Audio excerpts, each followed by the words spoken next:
Selamat pagi Bu, selamat pagi teman-teman. Perkenalkan, nama saya Alberika Sindriani Dewi Johoma. Saya Anastasia Ivonia Ajeng. Perkenalkan, nama saya Ankara Lunum, kelas 2019A, program studi keperawatan. Kenalkan, nama saya Aurelia Lis. Nama lengkap saya adalah Helnes Nuni. Perkenalkan, nama saya Adelina Sia. Perkenalkan, nama saya Andika Pratama. Kami dari kelompok 1 ingin mempresentasikan hasil kerja kelompok kami dengan topik gangguan kepribadian psikopat. Silakan menyimak. Di sini saya akan menjelaskan definisi psikopat menurut para ahli. Secara harafiah, psikopat berarti sakit jiwa, berasal dari kata psike yang artinya jiwa dan pathos yang artinya penyakit. Masyarakat menyebutkan gila. Berdasarkan Hare 2006. Orang-orang dengan gangguan kepribadian antisosial melakukan pelanggaran terhadap hak-hak orang lain dan sering melanggar hukum.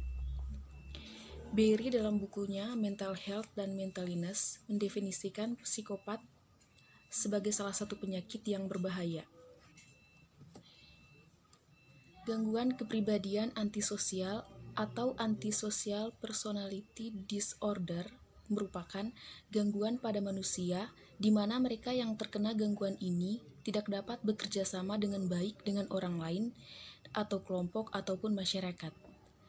Psikopat bagian dari gangguan kepribadian yang termaksud dalam gangguan kepribadian kelompok B, yaitu gangguan kepribadian yang ditandai dengan perilaku emosional yang mengganggu relasinya dengan orang lain.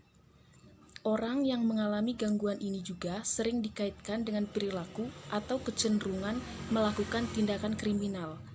Psikopat sering melakukan aksi manipulatif atau memengaruhi orang lain dan berbohong untuk melancarkan aksinya.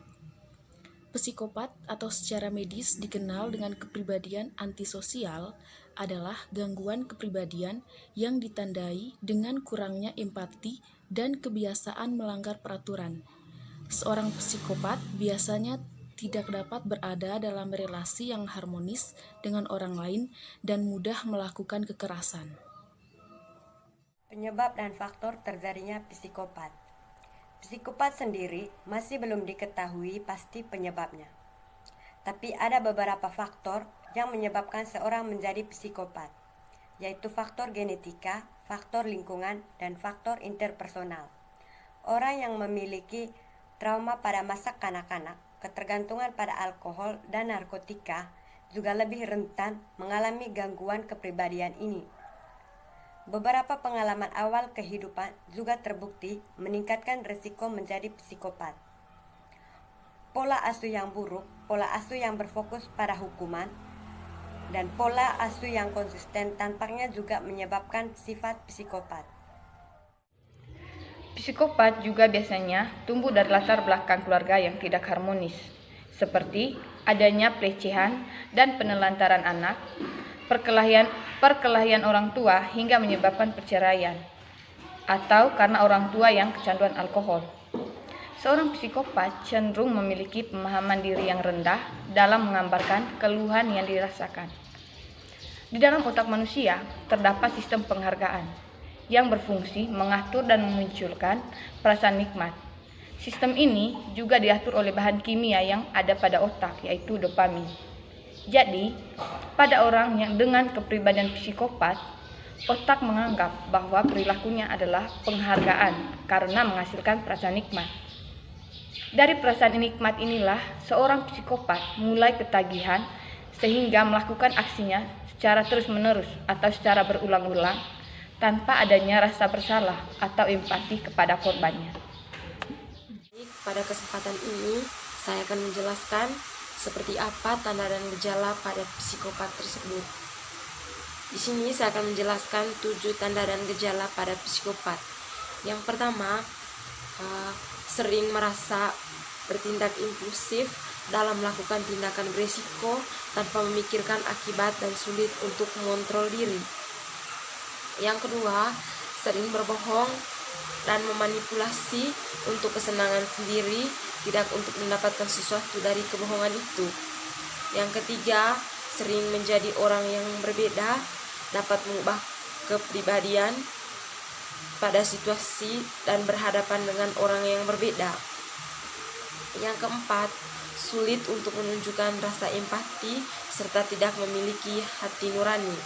Yang kelima, tidak merasa bersalah dalam melakukan sesuatu dan tidak bertanggung jawab atas kesalahan yang dilakukan. Yang keenam, rasa percaya diri yang berlebihan dan senang ketika menjadi pusat perhatian oleh banyak orang. Yang ketujuh, rasa ingin melanggar peraturan, merasa bosan dengan peraturan yang ada, melanggar peraturan dengan cara yang fatal. Pengobatan psikopat. Umumnya, psikopat berobat karena perintah dari kepolisian, pengadilan akibat tindakan kriminal yang dilakukannya. Pengobatan psikopat utamanya adalah psikoterapi. Dalam psikoterapi, psikiater membantu penderita untuk menyadari gangguan kepribadian dan mendiskusikan hal-hal yang dapat dilakukan untuk memperbaikinya. Untuk bisa memperbaiki perilaku, psikoterapi membutuhkan waktu cukup panjang hingga berbulan-bulan. Selain itu, penderita gangguan kepribadian antisosial yang mengalami ketergantungan terhadap alkohol atau narkoba perlu menjalani pengobatan terhadap ketergantungan tersebut, mengatasi masalah-masalah yang berlanjut seperti itu. Contoh terapi yang diberikan kepada pasien gangguan kepribadian psikopat yaitu yang pertama, psikoanalisis, yaitu terapi berkaitan dengan perilaku dan psikologi seseorang. Yang kedua, terapi berkelompok, yaitu memanfaatkan keuntungan dari kelompok-kelompok yang terdiri dari orang-orang yang memiliki penyakit yang sama. Yang ketiga, psikodrama, yaitu terapi yang dilakukan di mana seseorang memainkan peran untuk mengungkap aspek diri sendiri. Yang keempat, psikosurgery, yaitu terapi dengan pengobatan bedah saraf untuk gangguan jiwa yang dilakukan secara kolaborasi oleh psikiater atau ahli bedah saraf. Yang keenam, elektrokonvulsif terapi atau ECT, yaitu terapi yang dilakukan dengan menggunakan aliran listrik yang dialirkan melalui tubuhnya. Dan yang keenam, yaitu obat-obatan. Psikopat.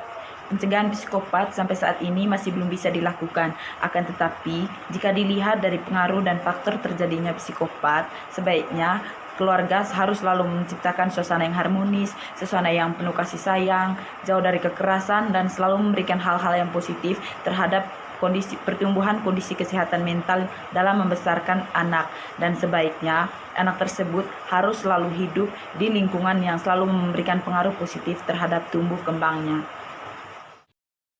Demikian presentasi dari kelompok kami. Sekian dan terima kasih.